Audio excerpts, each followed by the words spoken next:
Hello student, how are you. I hope आप सभी ठीक होंगे। तो आज से हम बेटा हमारी जो सीरीज़ चल रही है मिशन 3000 उसमें फिज़िक्स के चैप्टर नंबर 1 क्लास 10th का जो कि है फोर्स, उसके फिगर बेस्ड क्वेश्चन आपके सामने लेकर के आए हैं।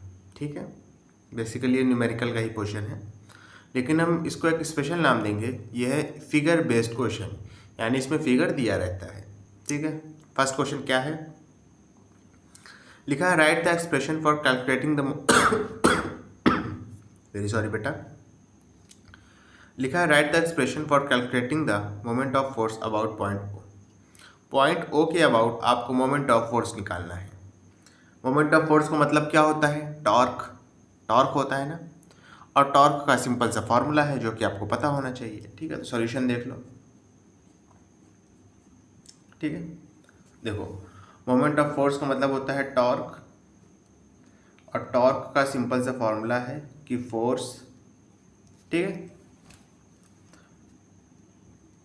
फोर्स इनटू में परपेंडिकुलर डिस्टेंस, ये आपका फॉर्मूला होता है टॉर्क का।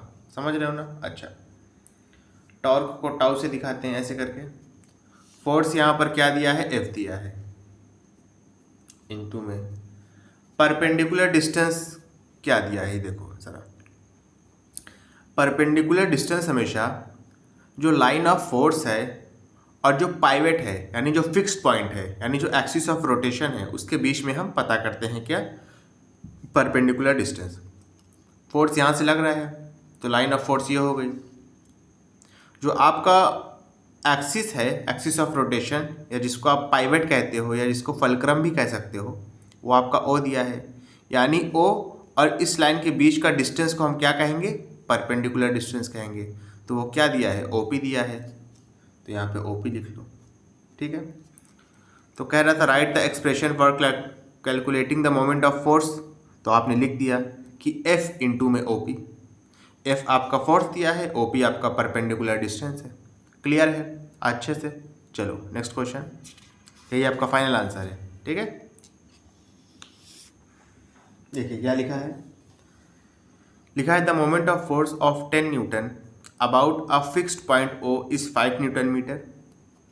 फोर्स आपको दिया है, टॉर्क की वैल्यू दी है 5 न्यूटन मीटर, आपसे परपेंडिकुलर डिस्टेंस पूछ रहा है। ठीक है, पॉइंट ओ के अबाउट, यानी ए ओ की वैल्यू पूछ रहा है आपसे। ठीक है ना, आसान क्वेश्चन है, देख लो सॉल्यूशन क्या दिया है ज़रा देखो। आपको यहाँ पे फोर्स दिया हुआ है कितना, 10 न्यूटन, टॉर्क की वैल्यू भी दे दी है कितना, 5 न्यूटन मीटर, आपसे परपेंडिकुलर डिस्टेंस जो कि है ए ओ ये पूछ रहा है। ठीक है, तो टॉर्क का फॉर्मूला क्या होता है, फोर्स इनटू में perpendicular distance. Perpendicular distance line of action of force से कितना है, देखो फोर्स इधर अप्लाई हो रहा है, ठीक है ना, और पॉइंट ओ से निकालना है, तो line of action of force नीचे की तरफ जाएगी, तो ए ओ क्या हो जाएगा, परपेंडिकुलर डिस्टेंस हो जाएगा।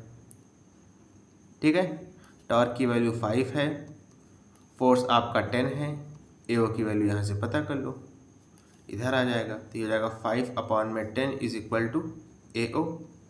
नीचे 10 लिखा है ना, यानी 1 0 है, तो पीछे से एक गिनती के बाद पॉइंट लगा देंगे, तो ए ओ कितना आ जाएगा, ये आ जाएगा 0.5, डिस्टेंस है तो मीटर में आएगा। क्लियर है, समझ में आ रहा है बेटा। चलिए नेक्स्ट क्वेश्चन, देखिए क्या लिखा है, लिखा है name the force which produces maximum moment about. अच्छा, ये यहाँ पे आपको एक फिगर दिया हुआ है। आपसे पहला क्वेश्चन कहा है कि name the force which produces maximum moment about. कह रहा है उस फोर्स का नाम बताइए जो मैक्सिमम मोमेंट प्रोड्यूस करता है। तो बेटा जो मैक्सिमम मोमेंट प्रोड्यूस करता है उसको आप टॉर्क कहते हो या मोमेंट ऑफ फोर्स कहते हो। समझ रहे हो ना।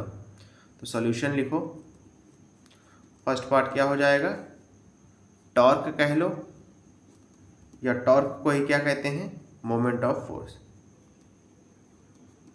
Moment of force. ठीक है, यहीं पर जो है मैक्सिमम मोमेंट प्रोड्यूस होता है। मोमेंट समझते हो ना, यानी मैक्सिमम आउटकम। ठीक है ना, भारी से भारी चीज़ को या भारी से भारी चीज़ को एक जगह से दूसरी जगह पहुंचा देना, या ये तो मैं शायद गलत कह रहा हूँ कि एक जगह से दूसरी जगह पहुंचा देना, यानी किसी एक्सिस को अबाउट रोटेट कर देना, भारी से भारी चीज़ को कम से कम फोर्स लगा के, उसी को आप क्या कहते हैं, टॉर्क कहते हैं या मोमेंट ऑफ फोर्स कहते हैं। ठीक है। सेकेंड चीज़ क्या है, calculate this moment in SI unit. अच्छा, इसका मोमेंट एसआई यूनिट में कैलकुलेट करना है, तो बहुत आसान है। देखो, अब देखो यहाँ पर चलेगा डायरेक्शन, समझ रहे हो ना, डायरेक्शन चलेगा। यहाँ पर दो डायरेक्शन होंगे, एक एंटी क्लॉकवाइज डायरेक्शन में होगा, क्लॉकवाइज डायरेक्शन में होगा। अब देखो ये यहाँ से यहाँ जा रहा है तो इसका डायरेक्शन ये हो गया, ठीक है ना, इसका डायरेक्शन ऐसे हो गया। ये कौन सा डायरेक्शन है, क्लॉकवाइज। अब देखो ये वाला जो है 12 न्यूटन वाला फोर्स जो है वो यहाँ से यहाँ आ रहा है, यानी ये ऐसे जा रहा है, तो ये भी क्या हो गया, ये भी क्लॉकवाइज हो गया। और ये वाला देखो बेस वाला, ये इधर से इधर जा रहा है, यानी ये कुछ ऐसे जा रहा है, तो ये कैसा हो गया, ये एंटी क्लॉकवाइज हो गया। समझ रहे हो ना। यानी आपको टोटल मोमेंट ऑफ फोर्स निकालना है, यानी टोटल टॉर्क निकालना है, तो आप क्या करोगे, पहले क्लॉकवाइज वाला निकालोगे, फिर एंटी क्लॉकवाइज वाला निकालोगे, दोनों को प्लस कर दोगे, आंसर आ जाएगा। ठीक है। बस एक बात ध्यान ये रखना कि जो क्लॉकवाइज मोमेंट होता है ना वो नेगेटिव लेते हैं उसको साइन एंड कन्वेंशन के हिसाब से, और जो एंटी क्लॉकवाइज होता है उसको पॉजिटिव लेते हैं साइन एंड कन्वेंशन के हिसाब से। ओके। देखो सेकंड चीज़ देखो, ठीक है, लिखोगे मोमेंट ऑफ फोर्स। ठीक है, मोमेंट ऑफ फोर्स कैसे निकालेंगे, देखो पहले क्लॉकवाइज मोमेंट,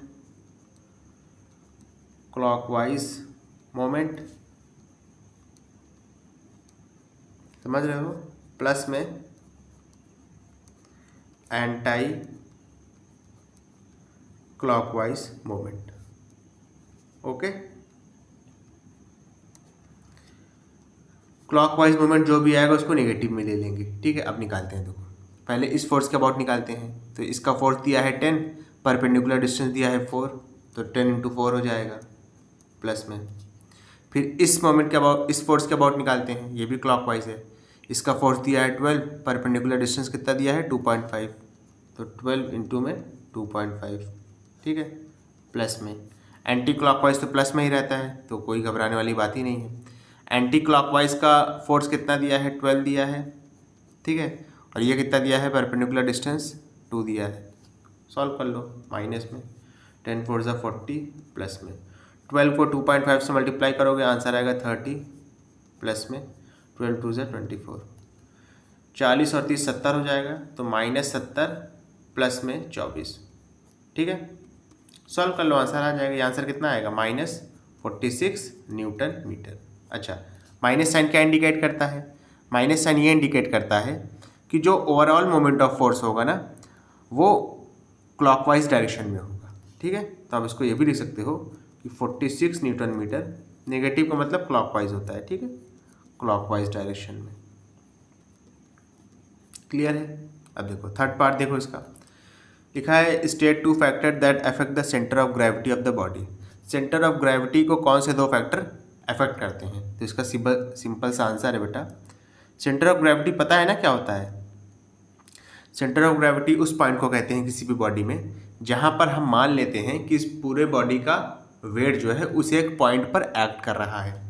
जैसे अगर आप सीधा खड़े हो, ठीक है, और अगर आपकी बॉडी में कोई दिक्कत नहीं है पोस्चर वगैरह में, तो आपका जो सेंटर ऑफ ग्रेविटी होगा ना वो आपकी नेवल होगी, नाभि जो पेट में होती है। यानी ऐसा मान सकते हैं हम कि आपका पूरे बॉडी का वेट उस एक जगह पे एक्ट कर रहा है। तो जहाँ पर यानी बॉडी के जिस पार्ट पर या जिस पॉइंट पर पूरे बॉडी का वेट एक जगह पे एक्ट करे उसको आप सेंटर ऑफ ग्रेविटी कहते हैं। ठीक है ना। अब देखो थर्ड क्वेश्चन क्या है, किन 2 चीज़ों पर या 2 फैक्टर पर डिपेंड करता है। तो पहला फैक्टर हो जाएगा बेटा फैक्टर्स ऑन विच, ठीक है, सी जी का मतलब सेंटर ऑफ ग्रेविटी डिपेंड्स। पहला है डिस्ट्रीब्यूशन ऑफ मास, मास का डिस्ट्रीब्यूशन कैसे हुआ है बॉडी पे, डिस्ट्रीब्यूशन ऑफ मास, ठीक है, मास का डिस्ट्रीब्यूशन कैसे हुआ है। सेकंड क्या चीज़ है, शेप एंड साइज, ठीक है, ऑफ द बॉडी, शेप और साइज़ पर भी डिपेंड करता है, ठीक है, shape and size of the body. Clear है बेटा अच्छे से, ठीक है। बेसिकली अच्छा है समझना, शेप पर डिपेंड करता है, बेसिकली साइज पे नहीं करता है, बड़ा है छोटा है, लेकिन आप shape and size in general कह सकते हो, ठीक है। लेंथ वगैरह पे डिपेंड नहीं करता है, ठीक है। बेसिकली डिस्ट्रीब्यूशन पे डिपेंड करता है और शेप पे डिपेंड करता है किस शेप का है, ठीक है। साइज चाहो तो काट दो, मैंने ऐसे झटके में लिख दिया है, साइज आप चाहो तो काट सकते हो, सिर्फ शेप लिखो, क्योंकि साइज कहोगे तो उसमें वॉल्यूम भी आप ले सकते हो, तो वॉल्यूम पे डिपेंड नहीं करता, वो गलत हो जाएगा, ठीक है। आप शेप ही लिखो, ज़्यादा बेहतर है। ओके चलिए नेक्स्ट क्वेश्चन देखिए क्या लिखा है। लिखा है if the moment of F यानी force about the centre of a wheel O is 6 newton metre, यानी इसके अबाउट दिया है moment of force, then calculate the moment of F. Moment of F यानी इस फोर्स का मोमेंट टॉर्क ए पॉइंट के about. आसान क्वेश्चन है बेटा, देखो कैसे करेंगे सॉल्यूशन। इस पॉइंट के अबाउट दिया हुआ है, यानी यहाँ से लेके यहाँ तक का परपेंडिकुलर डिस्टेंस आप निकाल सकते हो, ठीक है। टॉर्क की वैल्यू दी है, टॉर्क क्या होगा, फोर्स इनटू में परपेंडिकुलर डिस्टेंस, यही होगा ना, समझ रहे हो, यही होगा। टॉर्क दिया है यहाँ पे 6 न्यूटन मीटर पॉइंट ओ के अबाउट, फोर्स कितना है 20 है, इनटू में परपेंडिकुलर डिस्टेंस। अच्छा इस परपेंडिकुलर डिस्टेंस को आप कुछ और मान सकते हो, यहाँ से लेके यहाँ तक इस पॉइंट को सी नाम दे दो, ठीक है। तो ओ सी लिख दूंगा अगले स्टेप में, तो 6/20 इज इक्वल टू ओ सी हो जाएगा। ये 3 बार में गया, ये 10 बार में गया, 2 3 ज़ा 6, 2 10 ज़ा 20। ओ सी कितना आ गया 3/10, नीचे से एक गिनती के बाद पॉइंट लगा देंगे, 3 पर नीचे 10 है तो पीछे से एक गिनती के बाद पॉइंट लगा देंगे, तो यह आ जाएगा 0.3 मीटर, ठीक है। अच्छा ओ सी आपका सॉरी बेटा, ओ सी आपका रेडियस है सर्किल का, और ए सी क्या है डायमीटर है, और जो डायमीटर होता है वो रेडियस का डबल होता है, ठीक है। ये बात तो जानते हो कि बेसिक है। तो अगर आप ए सी निकालना चाहो तो ए सी क्या हो जाएगा बताओ, ए सी हो जाएगा ट्वाइस ऑफ ओ सी, यानी ए सी इज इक्वल टू क्या लिख सकते हो 2 इंटू में ओ सी की जगह क्या लिख सकते हो 0.3, मल्टीप्लाई कर दो तो ए सी कितना आ जाएगा 0.6 मीटर, ठीक है। अब आप टॉर्क निकाल लो, अब टॉर्क किसके अबाउट निकालोगे ए पॉइंट के अबाउट, ठीक है। ये टॉर्क था ओ पॉइंट के अबाउट, लिख लो चाहो तो यहाँ पे ओ लिख दिया है मैंने, ठीक है। ये हो जाएगा फोर्स इनटू में परपेंडिकुलर डिस्टेंस, परपेंडिकुलर डिस्टेंस क्या हो जाएगा ए सी हो जाएगा, ठीक है। निकाल लो, फोर्स आपका 20 न्यूटन है, ठीक है। ए सी आपका 0 पॉइंट कितना है, सॉरी ए सी कितना है 0.6 है, मल्टीप्लाई कर लो, ठीक है। ये आंसर कितना आ जाएगा, पॉइंट हटेगा एक 0 बढ़ेगा, एक 0 से 0 जैसे पॉइंट हटाया नीचे एक 0 बढ़ेगा, एक 0 से एक 0 कट गया, 6 2 से कितना आ जाएगा 12 आ जाएगा, ठीक है। कितना आ गया 12 न्यूटन मीटर। टॉर्क की यूनिट क्या होती है न्यूटन मीटर होती है ना, समझ रहे हो अच्छे से, ओके। चलिए इसके बाद अपना नेक्स्ट क्वेश्चन करेंगे। तो क्वेश्चन देखेंगे, क्वेश्चन नंबर 5 हमसे हमारा क्या कह रहा है। लिखा है in the given figure 2 unlike forces parallel of 10 newton and 25 newton act as a act at a distance of 12 meter from each other, कह रहा find the point about which the body will balance, ठीक है। यानी आपको pivot का point बताना है, fulcrum का पॉइंट बताना है। बहुत आसान क्वेश्चन है, देख लो। आपने कोई एक यहाँ पे डायग्राम दिया हुआ था, ठीक है, पहले से क्वेश्चन में आपने कुछ यहाँ पे मान लिया है इसको कि यहाँ पे पाइवेट लगा है, एक्सिस ऑफ रोटेशन यहाँ पे लगा है। एक तरफ का डिस्टेंस आपने x मान लिया है, तो दूसरी तरफ का डिस्टेंस क्या हो जाएगा, क्योंकि टोटल डिस्टेंस कितना है दोनों फोर्स के बीच में 12 है, तो अगर एक तरफ का डिस्टेंस x माने तो दूसरी तरफ का डिस्टेंस क्या हो जाएगा 12x हो जाएगा, समझ रहे हो ना। अच्छा दोनों चीज़ नीचे है, समझ रहे हो ना। अच्छा इधर से जब आप रोटेट करोगे इसको तो ये क्या हो जाएगी क्लॉकवाइज हो रहा है, और जब इधर से रोटेट करोगे 10 न्यूटन के अबाउट जब रोटेट करोगे तो ये एंटी क्लॉकवाइज हो रहा है इधर से, ठीक है, समझ रहे हो ना। और अगर बॉडी को बैलेंस करना है तो एंटी क्लॉकवाइज मोमेंट और क्लॉकवाइज मोमेंट क्या होना चाहिए, बराबर होना चाहिए। सॉल्व कर लो, आंसर आ जाएगा, ठीक है। देखो सॉल्यूशन देखो, देखो देखो फॉर टू बैलेंस, ठीक है, टू बैलेंस द फोर्सेस, अगर आपको फोर्सेस को बैलेंस करना है तो क्लॉकवाइज मोमेंट बराबर होना चाहिए एंटी क्लॉकवाइज मोमेंट के। क्लियर है? अच्छा, ये है आपका क्लॉकवाइज मोमेंट, क्लॉक ऐसे चलती है ना, तो इसमें फोर्स की वैल्यू 25 है, डिस्टेंस कितना है, परपेंडिकुलर डिस्टेंस x है, तो ये जाएगा 25 इंटू में x is equal to anti clockwise moment, इसमें फोर्स 10 है, डिस्टेंस कितना है 12 माइनस एक्स है, तो 10 इंटू में 12 माइनस में x, इसको इधर ले आओ, ठीक है ना, तो ये हो जाएगा आपका 25 अपॉन में 10 इंटू में x is equal to 12 minus x, 2 बार में गया, 5 2 ज़ा 5 5 ज़ा, आंसर कितना आया 5 अपॉन में 2x, यही तो आया है ना। या एक काम करो 2 को उधर भेज दो, हो जाएगा 5x, 2 इधर जाएगा तो मल्टीप्लाई हो जाएगा 12 माइनस एक्स से, ठीक है। इसके बाद देखो समझना, हो जाएगा 5x इज इक्वल टू 2 को 12 से मल्टीप्लाई करेंगे 24 आएगा, 2 को माइनस एक्स से करेंगे तो माइनस 2x आएगा, समझ रहे हो ना। माइनस 2x को इधर भेजेंगे तो हो जाएगा 5x प्लस में 2x is equal to 24, 5x plus में 2x हो जाएगा 7x इज इक्वल टू 24, यही तो होगा ना। अच्छा, इसके बाद क्या होगा, x इज इक्वल टू क्या हो जाएगा 24 अपॉन में 7, ठीक है। 24 को 7 से डिवाइड करेंगे, डिवाइड तो कर लोगे ना सब लोग। अच्छा, आंसर कितना आएगा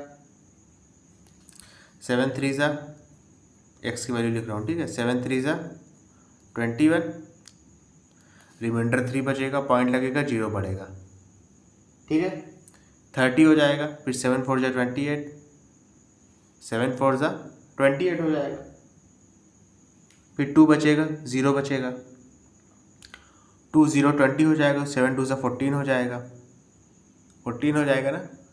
20 में से 14 माइनस करेंगे 6 बचेगा, पॉइंट लगा है, 0 बढ़ जाएगा, 60 हो जाएगा, तो 7 8 ज़ा 56, तो आपका फाइनल आंसर क्या हो जाएगा 3.428। ये सब मैंने मुज़बानी कर दिया है, ठीक है, आप समझ जाना। 24 को 7 से डिवाइड करोगे तो यही आंसर आएगा। और जब आप इसको थोड़ा सा राउंड ऑफ कराओगे ना थर्ड पोजीशन के अबाउट, तो आप इसको लिख सकते हो 3.43 मीटर, सॉरी मीटर नहीं सेंटीमीटर है ना, सेंटीमीटर हो जाएगा, समझ रहे हो अच्छे से। यानी आपका फलक्रम कहाँ रहेगा, आपका फलक्रम या पाइवट या बॉडी बैलेंस कहाँ पे होगी 3.43 सेंटीमीटर पे होगी, कहाँ से 25 न्यूटन से। क्लियर है अच्छे से। 25 न्यूटन से अगर आप लेफ्ट हैंड साइड पे 3.43 सेंटीमीटर आओगे तो वहीं पर आपको पाइवट या फलक्रम मिलेगा। ओके, चलिए नेक्स्ट क्वेश्चन देखिए क्या लिखा है।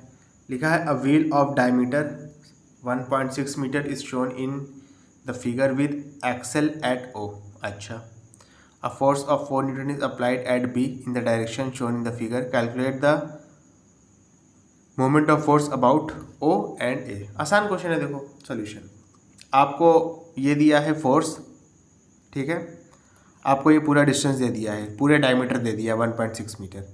आपको ओ के अबाउट टॉर्क निकालना है और ए के अबाउट टॉर्क निकालना है, निकाल लेंगे। सॉल्यूशन देखो, अब देखो मोमेंट ऑफ फोर्स या उसी को टॉर्क भी कहते हैं ओ के अबाउट निकालेंगे तो क्या करेंगे, फोर्स इनटू में ओ से परपेंडिकुलर डिस्टेंस कितना है, ओ भी है, वैल्यू रख दो, आंसर आ जाएगा। फोर्स है आपका 4 न्यूटन, ओ बी की वैल्यू कितनी आएगी, ओ देखो कहाँ दिया है आपका, देखो यहाँ पे दिया हुआ था, डायमीटर आपको 1.6 मीटर दिया है, डायमीटर तो ए बी हो जाएगा, डायमीटर क्या होगा ए बी होगा ना, तो ओ बी कितना आएगा, डायमीटर का हाफ आएगा, या कह सकते हैं ए बी का हाफ क्या हो जाएगा, ओ बी हो जाएगा, तो ओ बी को आप लिख सकते हो ए बी का हाफ। ओके, वैल्यू रख दो, 4 इंटू में ए बी कितना दिया है 1.6 अपॉन में 2, 2 1 ज़ा 2 2 ज़ा 2 को 1.6 से मल्टीप्लाई करा देंगे तो आएगा 3.2, ठीक है, न्यूटन मीटर। उसके बाद निकाल लेंगे टॉर्क अबाउट ए पॉइंट, तो हो जाएगा फोर्स इंटू में परपेंडिकुलर डिस्टेंस, ये लाइन ऑफ फोर्स से परपेंडिकुलर डिस्टेंस ए से कितना हो जाएगा, ए बी हो जाएगा पूरा, तो ए बी लिख दो। एफ की वैल्यू दी है 4, ए बी की वैल्यू दी है 1.6, मल्टीप्लाई कर देंगे, आंसर कितना आएगा 6.4 न्यूटन मीटर। क्लियर है अच्छे से? ओके, समझ रहे हो ना बेटा? अब एक चीज़ और समझना, डायरेक्शन भी तो लिखना है। देखो ये ऐसे जा रहा है ना, तो ऐसे पॉइंट ओ के अबाउट भी कैसे जाएगा, ये पॉइंट ओ के अबाउट भी ऐसे जाएगा, ये भी क्लॉकवाइज है, और पॉइंट ए के अबाउट भी जाएगा तो ऐसे कैसे जाएगा, ये भी क्लॉकवाइज है, ठीक है। तो दोनों में डायरेक्शन क्या होगा, क्लॉकवाइज होगा। लिखना चाहो तो लिख दो क्लॉकवाइज, और ये भी क्या हो जाएगा, क्लॉकवाइज। वैसे डायरेक्शन पूछा नहीं था, ठीक है, लिखना चाहो तो लिख दो, अगर छोड़ना चाहते तो छोड़ देते, लेकिन कहीं कहीं पे ऐसा हो जाता है डायरेक्शन लिखना मस्ट हो जाता है, तो वहाँ पे आपको लिखना रहता है। अब देखो नेक्स्ट देखो, लिखा है the adjacent diagram shows a wheel of diameter 40 centimetre fixed on a wall capable of rotating around its centre O if the wheel rotates in an anti clockwise direction. अब देखो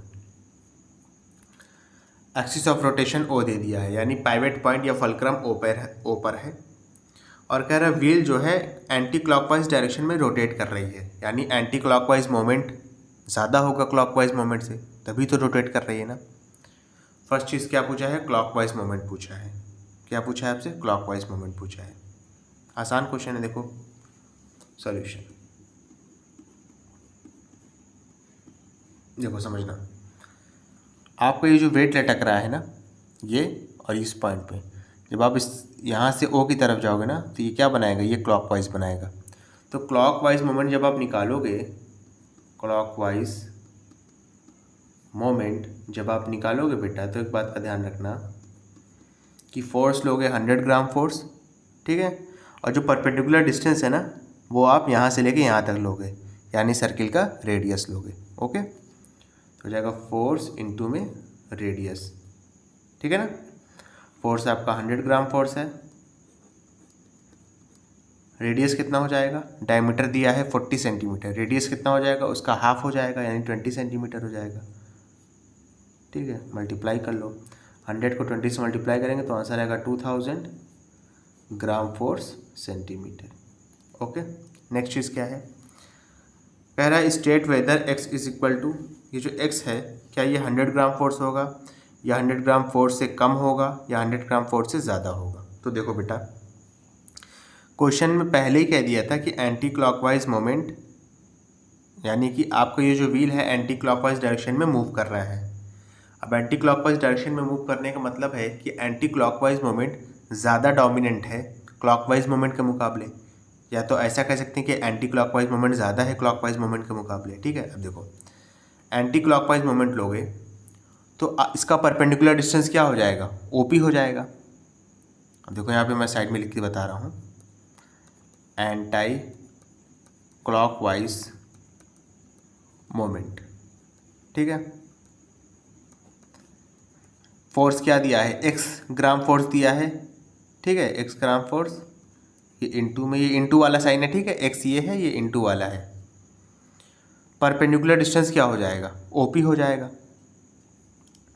अब समझना बेटा, अब समझना अच्छे से, ठीक है। अब देखो ओपी बड़ा है, ओपी बड़ा था या रेडियस बड़ा था सर्किल का, जाहिर सी बात है रेडियस यहाँ से लेके यहाँ तक है, ओपी यहाँ से लेके यहाँ तक है। अब देखो यहाँ से लेके यहाँ तक भी रेडियस है, ठीक है, समझ रहे हो ना, यानी ओपी जो है वो रेडियस का छोटा सा हिस्सा है, तो जाहिर सी बात है ओपी छोटा होगा, ओपी जो है छोटा होगा रेडियस से। अब देखो यहाँ पे देखो ओपी आपका छोटा हो गया रेडियस से, लेकिन एंटी क्लॉकवाइज मोमेंट को तो ज़्यादा होना है ना क्लॉकवाइज मोमेंट के मुकाबले, तभी तो आपका व्हील एंटी क्लॉकवाइज मोमेंट में या एंटी क्लॉकवाइज डायरेक्शन में रोटेट करेगा। तो ऐसा पॉसिबल कब होगा, क्योंकि ओपी ही जब रेडियस से कम हो गया तो ऐसा एक ही शर्त पे पॉसिबल हो सकता है कि जो आपका फोर्स है x ग्राम फोर्स, ये 100 ग्राम फोर्स से ज़्यादा हो। ठीक है ना, समझ रहे हो ना? तो आपका x क्या हो जाएगा, ये ज़्यादा हो जाएगा 100 ग्राम फोर्स से, तभी पॉसिबल होगा कि आपका जो व्हील है ये एंटी क्लॉकवाइज डायरेक्शन में रोटेट कर सके। ठीक है, तो आपका सेकेंड वाला आंसर क्या हो जाएगा, x is greater than 100 gram force.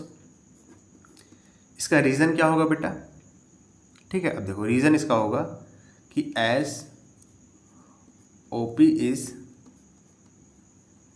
Less than radius of circle, जैसा कि OP जो है रेडियस ऑफ सर्कल से बड़ा है, देयरफॉर, ये देयरफॉर का साइन है, therefore for anti clockwise moment to be greater than, तो कह रहा है एंटी क्लॉकवाइज मोमेंट को ग्रेटर यानी बड़ा होने के लिए क्लॉकवाइज मोमेंट से एंटी क्लॉकवाइज मोमेंट को बड़ा होने के लिए क्लॉकवाइज मोमेंट से आपको क्या करना पड़ेगा, anti clockwise moment to be greater than clockwise moment, x जो है वो मस्ट बी, वो ज़रूरी है, x must be more than, x को ज़्यादा होना पड़ेगा किससे, 100 ग्राम फोर्स से। क्लियर है अच्छे से? ओके, चलिए इसके बाद अपना नेक्स्ट क्वेश्चन, मेरे ख्याल से ये लास्ट क्वेश्चन होगा इस वीडियो का। ठीक है, फिगर बेस्ड क्वेश्चन जो है उसका ये लास्ट क्वेश्चन होगा। क्या लिखा है ज़रा देखिए, लिखा है a uniform metre scale is in equilibrium as shown in the diagram. अच्छा, 30 सेंटीमीटर पे फलक्रम लगा है, 30 सेंटीमीटर पे एक मीटर स्केल है, वो इक्विलिब्रियम पे है। Calculate the weight of the metre scale का वेट पूछ रहा है। तो बेटा आपको ये पता होना चाहिए कि कोई भी अगर आप चाहे हाफ मीटर स्केल लो, चाहे मीटर स्केल लो, 1 मीटर स्केल लो, उसका जो पूरा का पूरा वेट एक्ट करता है, यानी इस स्केल की सेंटर ऑफ ग्रेविटी वो इसके मिड पॉइंट पर लाई करती है। सेंटर ऑफ ग्रेविटी का मतलब क्या है, यानी इस पूरे स्केल का वेट जो है हम कहाँ पे लेट कर सकते हैं, इसके मिड पॉइंट पे।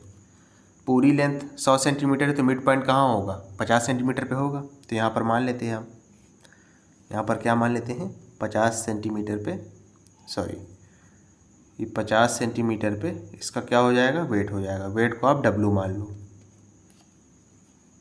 ठीक है, अच्छा फलक्रम कहाँ पे है, यानी बॉडी, ये आपकी मीटर स्केल बैलेंस कहाँ से हो रही है, 30 सेंटीमीटर पे हो रही है। और बैलेंस कब होगी, जब anti clockwise moment clockwise moment के बराबर हो जाए, तभी तो कोई चीज़ बैलेंस होती है ना। अच्छा चलिए सॉल्यूशन, इधर से चलेंगे तो ये एंटी क्लॉकवाइज मोमेंट बनाएगा, इधर से चलेंगे तो क्लॉकवाइज मोमेंट बनेगा। ठीक है, तो यहाँ पे आप लिखोगे कि एंटी क्लॉकवाइज मोमेंट, ठीक है, anti clockwise moment is equal to clockwise moment. Anti clockwise moment, ठीक है, बराबर होगा क्लॉकवाइज मोमेंट के, तभी आपका ये वाला स्केल बैलेंस होगा। एंटी क्लॉकवाइज मोमेंट का फोर्स कितना है, 40 ग्राम फोर्स है।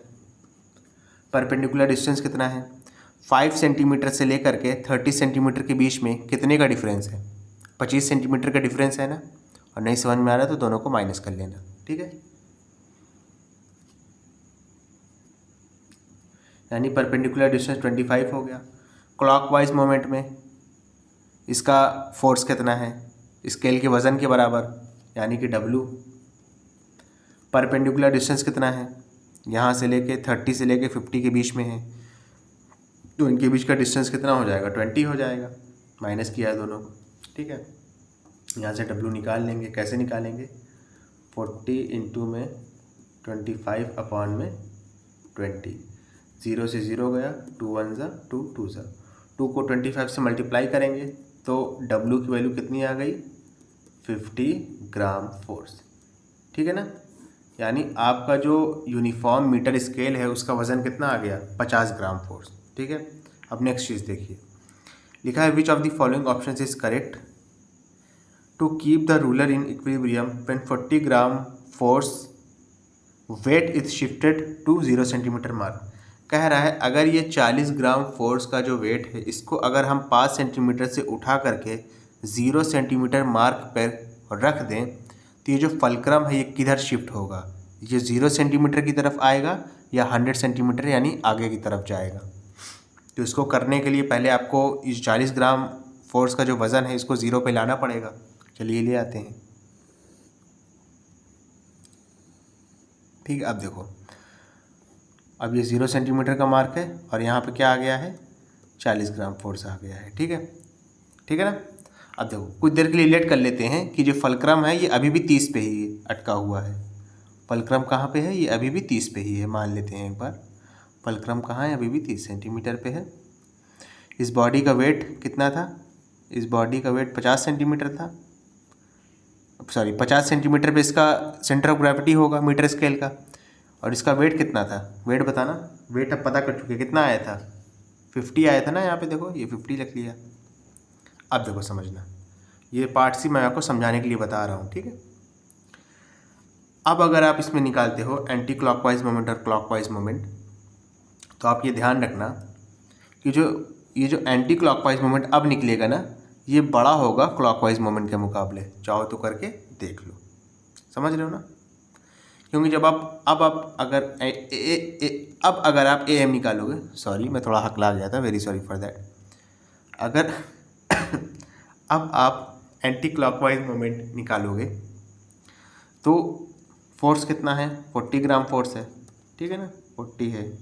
और डिस्टेंस अब कितना हो गया है, 0 से 30 के बीच, यानी 30 हो गया है। मल्टीप्लाई कर दो, आंसर कितना आ जाएगा, 1200 ग्राम फोर्स सेंटीमीटर। क्लॉकवाइज मोमेंट निकालो, आप सी एम निकालो क्लॉकवाइज मोमेंट, तो इसका आपका वज़न कितना है, 50 है, ठीक है। फोर्स कितना है, 50 है। डिस्टेंस कितना है, ठीक है ना, परपेंडिकुलर डिस्टेंस कितना है, 30 से 50 के बीच में। माइनस कर लो, कितना आएगा, 20 आएगा। मल्टीप्लाई कर लो तो आएगा 1000 ग्राम फोर्स सेंटीमीटर। यानी सीधा सीधा पता चल रहा है कि अब जो है आपका एंटी क्लॉकवाइज मोमेंट ज़्यादा है। यानी बैलेंस करने के लिए आपको क्या करना पड़ेगा, ये वाला डिस्टेंस है ना इसको और कम करना पड़ेगा, इसको और क्या करना पड़ेगा, कम करना पड़ेगा। समझ रहे हो कि नहीं, इसको क्या करना पड़ेगा बेटा, इसको और कम करना पड़ेगा। कम करने के लिए क्या करोगे, ये फलक्रम को इस साइड शिफ्ट करोगे तभी तो कम होगा ना। ये 1000 है, इसको भी 1000 आना चाहिए जैसे जैसे करके, तो इसको इधर लाना पड़ेगा आपको, यानी कम करना पड़ेगा, ठीक है। ये ज़्यादा हो गया है तो जब कम करोगे तो ये इधर आएगा। यानी फोर्स को कहाँ शिफ्ट करना पड़ेगा, फोर्स को या फलक्रम को, फलक्रम लिखो, फलक्रम को कहाँ शिफ्ट करोगे, फलक्रम को शिफ्ट करोगे आप 0 सेंटीमीटर की तरफ, 100 सेंटीमीटर की तरफ नहीं ले जाओगे। यहाँ पे लिखा है 100 सेंटीमीटर, ठीक है ना। तो इसका ये वाला आंसर हो जाएगा, F is shifted towards 0 centimetre, ठीक है ना। सेकेंड वाला आंसर क्या हो जाएगा, F will be shifted towards 100 centimetre. Clear है बेटा, अच्छे से, ओके स्टूडेंट। अगर आपको वीडियो पसंद आए तो इसको लाइक करें, कमेंट करें, शेयर करें। अगर आप ये 3 चीज़ करते हैं तो आपका बहुत बहुत धन्यवाद, बहुत बहुत शुक्रिया होगा, ठीक है, तहे दिल से। नहीं करते हैं तो भी फ़र्क बहुत ज़्यादा नहीं पड़ेगा मुझे। बस आप इन वीडियो को, जो सीरियस बच्चे हैं, जो पढ़ना चाहते हैं, ठीक है, जो किसी मजबूरी के तहत बड़ी बड़ी कोचिंग और ट्यूशन को अफोर्ड नहीं कर पा रहे हैं, एग्ज़ाम की अच्छे से तैयारी करना चाहते हैं, उन तक ज़रूर पहुँचाइए, ठीक है, ताकि वो इससे पढ़ करके इसका लाभ उठा सकें और एग्ज़ाम में अच्छे से अच्छा नंबर स्कोर कर सकें। क्लियर है बेटा, थैंक यू।